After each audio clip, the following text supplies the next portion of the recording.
Hi everyone, in front of me I've got ZTE Blade A54 and let me share with you how to allow unknown sources on this device.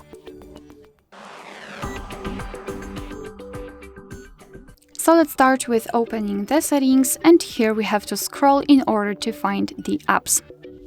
Then let's scroll and tap on Special App Access and localize the option Install Unknown Apps. And as you can see right here, we've got the apps which are allowed or not allowed to install some content, and of course we can change it. So just find the app, in my case Chrome, and tap on the switcher, and after getting back you can see that the Chrome is right now allowed to install something.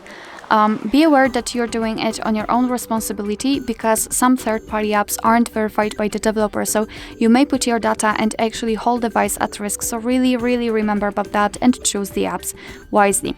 Of course, you can always remove previously granted permissions. Just tap on the app and tap on the switcher again, and after getting back you can see that the Chrome is not allowed to install anything. Alright, so that will be all. Thank you so much for watching. I hope that this video was helpful, and if it was, please hit the subscribe button and leave the thumbs up.